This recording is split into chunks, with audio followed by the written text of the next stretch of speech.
Apabila di dalam dirimu ada hidup yang sejati, temuilah hidup yang sesejati-sejatinya hidup. Apabila di dalam dirimu ada rasa yang sejati, temuilah rasa yang sesejati-sejatinya rasa. Apabila di dalam dirimu ada kasih yang sejati, temuilah kasih yang sesejati-sejatinya kasih. Apabila di dalam dirimu ada rindu yang sejati, temuilah rindu yang sesejati-sejatinya rindu. Apabila di dalam dirimu ada rasa sayang yang sejati, temuilah rasa sayang yang sesejati-sejatinya sayang. Apabila di dalam dirimu ada cinta yang sejati, temuilah cinta yang sesejati-sejatinya cinta. Dalam badan kotu ibati ini, rasa ape rasa aki, paling dalam rasa tak tapangki. Ilahi ya Rabbi.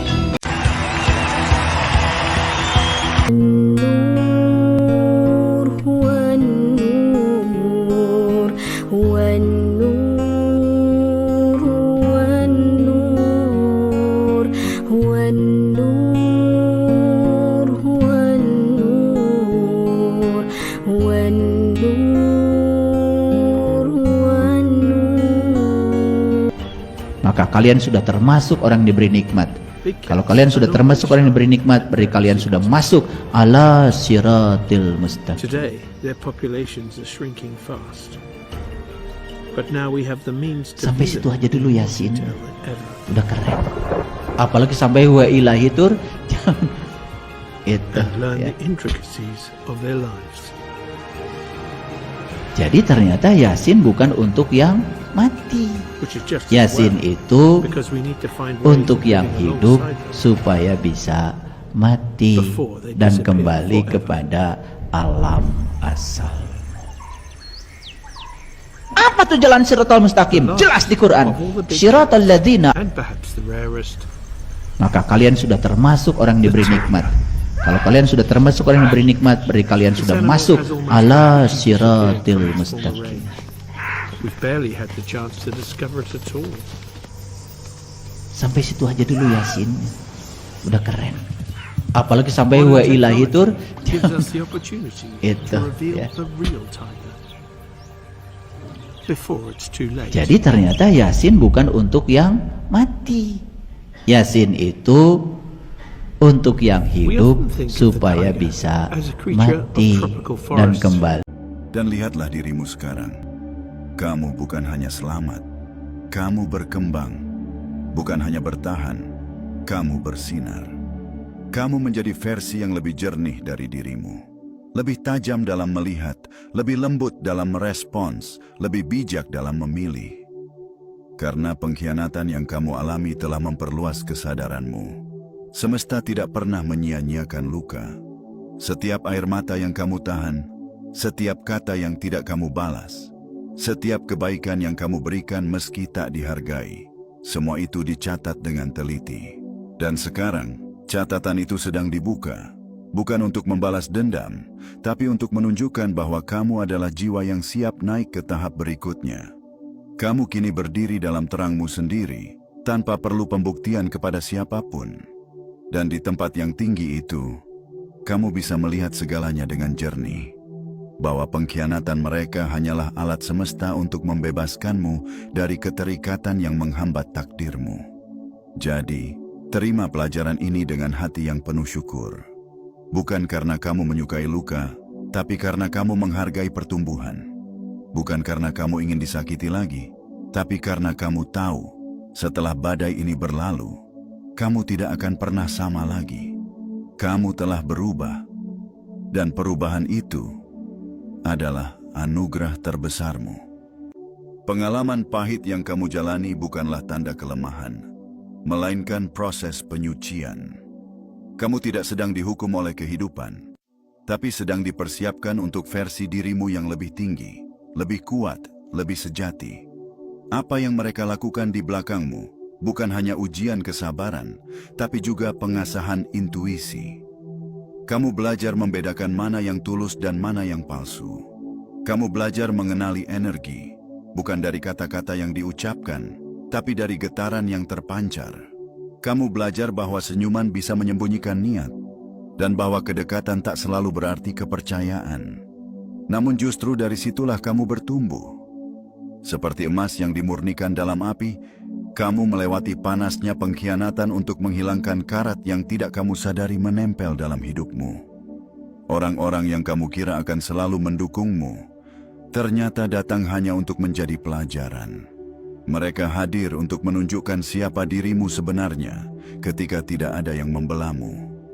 Dan kamu memilih diam, memilih bertahan, dan memilih berkembang tanpa harus menjatuhkan. Kini, kamu tidak lagi sama. Energi itu tidak bisa dibeli. Ia lahir dari luka yang telah kamu sembuhkan, dari ketulusan yang kamu jaga meski dikhianati, dari kesabaran yang kamu rawat meski dicurangi. Kini kamu memahami bahwa tidak semua orang bisa dibawa ke level yang lebih tinggi. Beberapa hanya ditakdirkan hadir dalam bab tertentu, lalu menghilang saat ceritamu mulai berkembang. Dan tidak apa-apa, karena kamu tidak kehilangan siapapun. Kamu justru disaring, disucikan, dan dibersihkan, agar hanya energi murni yang ikut bersamamu. Jangan ragu menjaga jarak.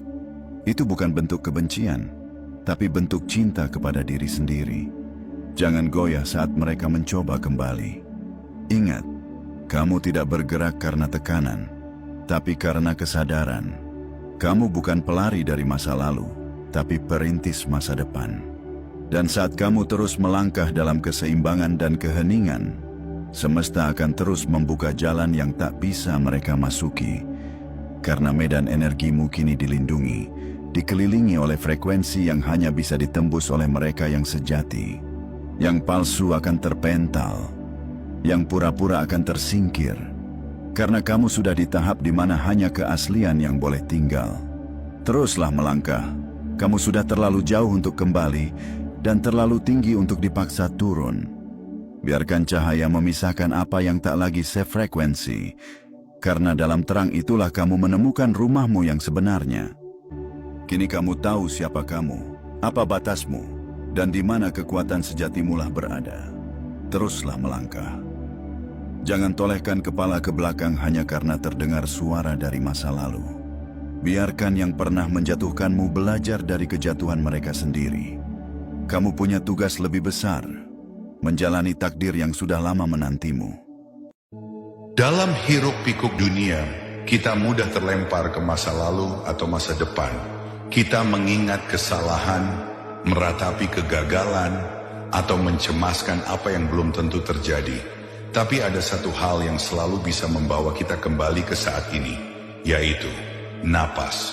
Napas adalah jembatan antara tubuh dan kesadaran. Ia tidak pernah berada di masa lalu atau masa depan. Napas hanya ada di sini, sekarang. Coba tarik napas perlahan dan hembuskan dengan lembut. Rasakan bagaimana udara masuk dan keluar. Di situ kamu hadir, di situ hidup terasa nyata. Kita tidak butuh tempat sunyi untuk bermeditasi. Cukup hadir dalam satu tarikan napas. Di tengah pekerjaan, saat merasa tertekan, atau bahkan saat sedang merasa kehilangan arah, kamu selalu bisa kembali ke napas. Ucapkan dalam hati, aku kembali ke tubuhku, aku kembali ke saat ini.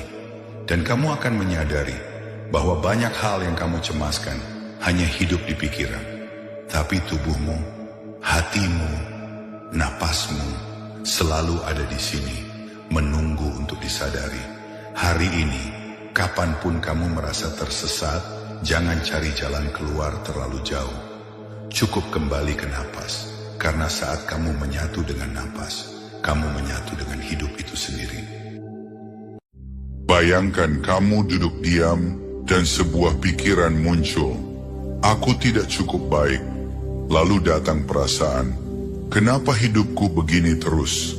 Tanpa sadar kamu terbawa, larut, terjebak, sampai kamu percaya bahwa itu adalah dirimu. Tapi tunggu sebentar. Siapa yang mendengar pikiran itu? Siapa yang merasakan emosi itu? Itulah dirimu yang sejati, sang pengamat. Bukan pikirannya, bukan emosinya, tapi kesadaran yang menyaksikan semuanya. Kamu bisa mengamati pikiran karena kamu bukan dia. Kamu bisa merasakan emosi karena kamu bukan emosi itu sendiri. Kamu adalah ruang di mana semua itu muncul dan menghilang. Dan di ruang itu tidak ada penilaian, tidak ada luka, tidak ada tekanan untuk menjadi cukup. Hanya hadir, hanya sadar, hanya menjadi.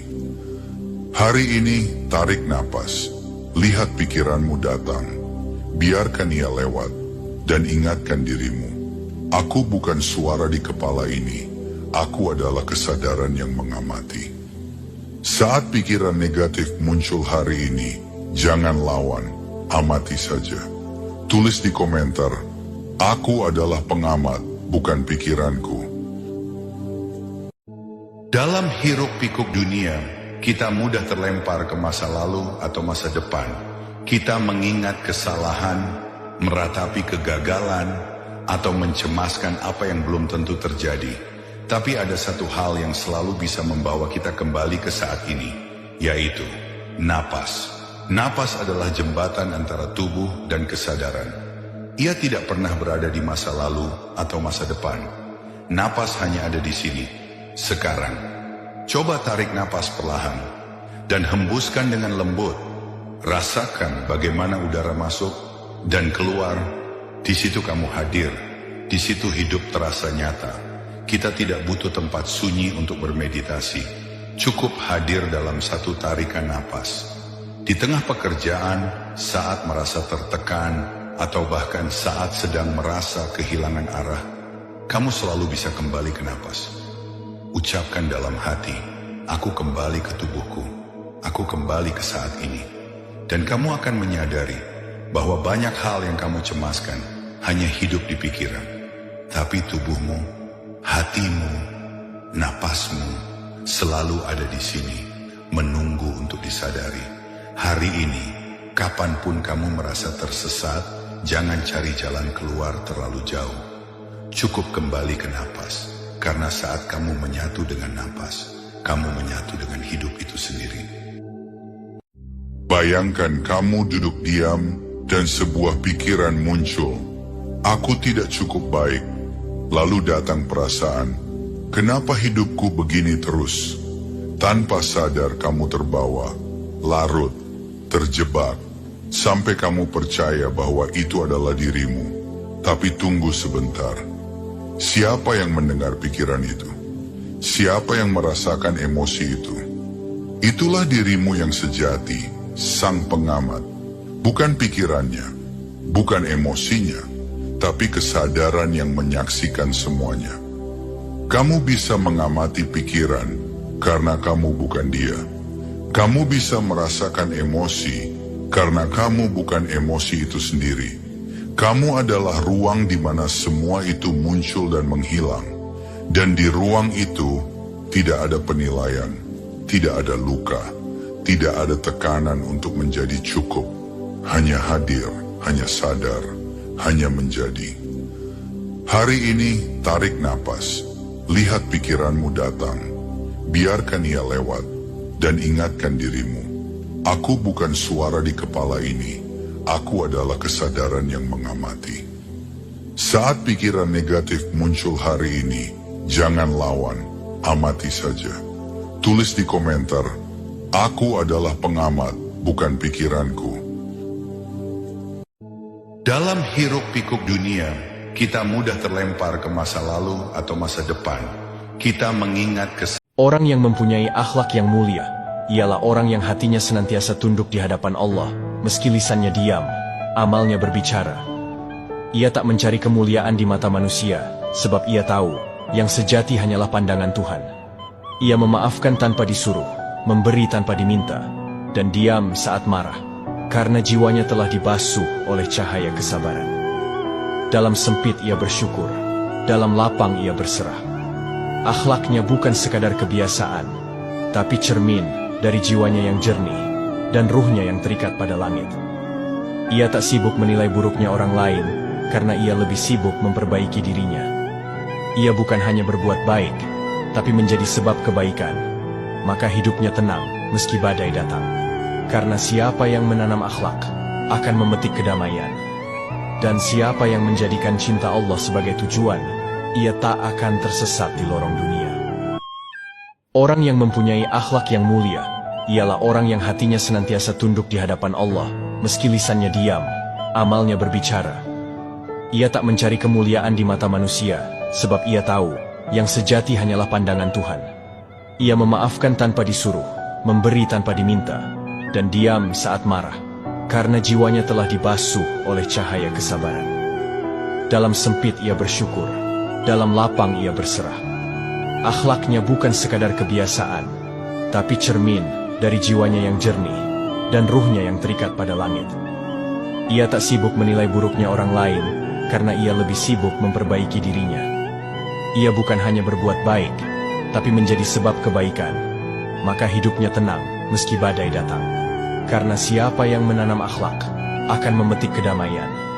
Dan siapa yang menjadikan cinta Allah sebagai tujuan, ia tak akan tersesat di lorong dunia. Orang yang mempunyai akhlak yang mulia, ialah orang yang hatinya senantiasa tunduk di hadapan Allah, meski lisannya diam, amalnya berbicara. Ia tak mencari kemuliaan di mata manusia, sebab ia tahu, yang sejati hanyalah pandangan Tuhan. Ia memaafkan tanpa disuruh, memberi tanpa diminta, dan diam saat marah, karena jiwanya telah dibasuh. Orang yang mempunyai akhlak yang mulia, ialah orang yang hatinya senantiasa tunduk di hadapan Allah, meski lisannya diam, amalnya berbicara. Ia tak mencari kemuliaan di mata manusia, sebab ia tahu, yang sejati hanyalah pandangan Tuhan. Ia memaafkan tanpa disuruh, memberi tanpa diminta, dan diam saat marah, karena jiwanya telah dibasuh oleh cahaya kesabaran. Dalam sempit ia bersyukur, dalam lapang ia berserah.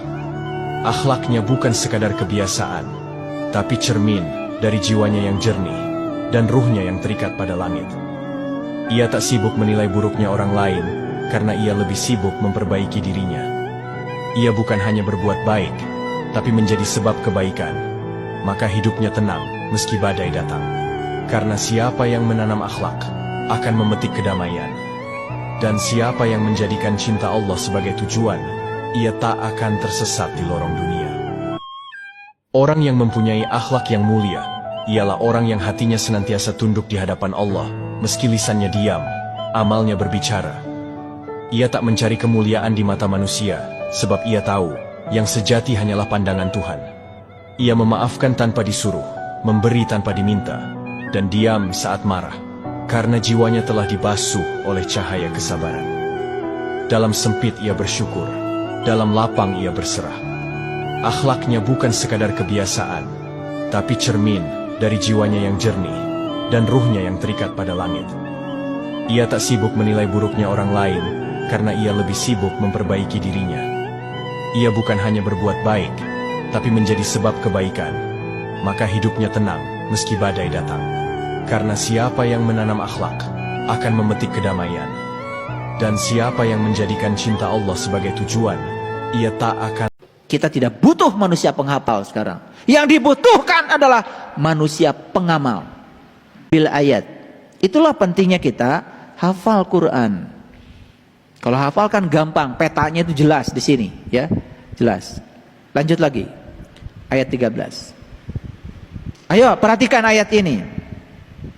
Nahnu nakusu alaika naba'ahum bilhaq. Kami kisahkan kepadamu cerita ini dengan benar. Maaf ya, di sini tidak ada kata-kata Muhammad. Nggak ada dalam bahasa Arabnya. Nahnu nakusu alaika. Alaika ya kepada siapa saja yang mau meniti ke dalam gua. Siapa saja yang mau meniti ke dalam gua, itulah Ashabul Kahfi yang sebenarnya. Jadi Ashabul Kahfi bukan soal sejarah. Ashabul Kahfi adalah learning to be, bukan learning to know. Buat apa kita cerita Ashabul Kahfi di masa lalu? Daripada kita cerita itu, lebih bagus kita menjadi Ashabul Kahfi di masa kini. Itu ngaji baru benar. Itu namanya learning to be. Belajar menjadi, bukan learning to know. Dunia pendidikan kita tidak akan menghasilkan manusia berkesadaran kalau hanya learning to know, hanya menghasilkan manusia-manusia penghafal. Kita tidak butuh manusia penghafal sekarang. Yang dibutuhkan adalah manusia pengamal. Jangan bangga kalau anak ibu hafal sekian juz, hafal sekian. Buat apa kalau nggak diamalkan? Kita tidak butuh penghafal. Sekarang butuh pengamal. HP saya ini hafal 30 juz loh Quran. Coba diklik aja. Hafal, dia hafal 30 juz. Yang dibutuhkan itu adalah para praktisi yang mengamalkan Quran. Yang dibutuhkan itu adalah para praktisi yang mengamalkan Quran. Yang dibutuhkan itu adalah para praktisi yang mengamalkan Quran. Yang dibutuhkan itu adalah para praktisi yang mengamalkan Quran. Yang dibutuhkan itu adalah para praktisi yang mengamalkan diri dari ilusi keterpisahan. Hadirin, perhatikan saya. Manusia kebanyakan merasa seolah-olah dirinya dengan Tuhan itu terpisah. Padahal Allah mengatakan, wa huwa ma'akum aina ma kuntum.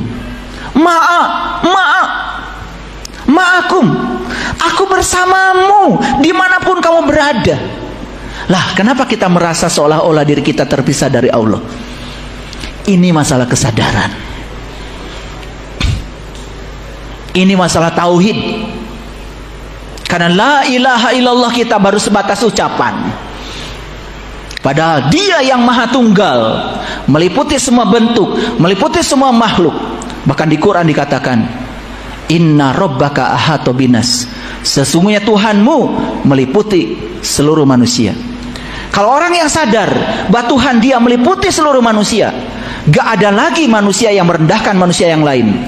Tidak ada lagi manusia membunuh manusia yang lain. Tidak ada lagi manusia membenci manusia yang lain. Gak ada lagi. Gak ada lagi. Kalau la ilaha illallahnya sudah mewujud menjadi satu pengalaman spiritual. La ilaha illallah itu level luar. Level dalamnya la ilaha illallah. Level dalam sendiri dari ilusi keterpisahan. Yang dibutuhkan adalah perhatikan manusia pengamal. Manusia kebanyakan merasa seolah-olah dirinya dengan Tuhan itu terpisah. Agar mereka mengetahui manakah di antara kedua golongan. Padahal Allah mengatakan, wa huwa ma'akum aina ma kuntum. Siapa? Ma'akum, aku bersamamu dimanapun kamu berada. Lah, kenapa kita merasa seolah-olah diri kita terpisah dari Allah? Yang satu lagi kelompok yang ini masalah kesadaran. Saya kasih tahu Bapak Ibu, dalam Quran surat Ma'arij ini masalah tauhid. Dikatakan, satu hari karena la ilaha illallah kita baru sebatas ucapan. Padahal Dia yang Maha Tunggal, meliputi semua bentuk, meliputi semua makhluk. Bahkan di Quran dikatakan, Inna rabbaka ahata binas. Sesungguhnya Tuhanmu meliputi seluruh manusia. Kalau orang yang sadar bahwa Tuhan Dia meliputi seluruh manusia, gak ada lagi manusia yang merendahkan manusia yang lain. Tidak ada lagi manusia membunuh manusia yang lain. Lanjut lagi. Tidak ada lagi manusia membenci manusia yang lain. Gak ada lagi. Ayat ini. Gak ada lagi. Kalau la ilaha illallahnya sudah mewujud menjadi satu pengalaman spiritual. Kami kisahkan kepadamu cerita ini dengan benar. La ilaha illallah itu level luar. Di sini level dalamnya la ilaha illallah. Dalam bahasa Arab. Level dalam diri dari ilusi keterpisahan. Ya kepada siapa saja. Hadirin, perhatikan saya. Manusia kebanyakan merasa seolah-olah dirinya dengan Tuhan itu terpisah. Yang sebenar. Jadi ashabul kahfi bukan soal padahal sejarah. Allah mengatakan, ashabul kahfi wa huwa ma'akum aina ma kuntum. Buat apa kita cerita ashabul kahfi di masa ma'akum, aku bersamamu dimanapun kamu berada. Lah, kenapa kita merasa seolah-olah diri kita terpisah dari Allah? Itu ngaji baru benar. Itu ini namanya masalah learning kesadaran. to be. Belajar menjadi, bukan learning to know. Ini masalah tauhid. Dunia pendidikan kita, karena la ilaha illallah kita baru sebatas ucapan. Kalau hanya learning to know, hanya padahal Dia yang Maha Tunggal, meliputi semua bentuk, meliputi semua makhluk. Bahkan di Quran dikatakan, Inna rabbaka ahata binas. Sesungguhnya Tuhanmu meliputi seluruh manusia. Kalau orang yang sadar bahwa Tuhan Dia meliputi seluruh manusia, gak ada lagi manusia yang merendahkan manusia yang lain. Tidak ada lagi manusia membunuh manusia yang lain. Tidak ada lagi manusia membenci manusia yang lain. Gak ada lagi. Gak ada lagi. Kalau la ilaha illallahnya sudah mewujud menjadi satu pengalaman spiritual. Yang mengamalkan Quran. Kita La ilaha illallah itu level luar. Level dalamnya la ilaha illallah.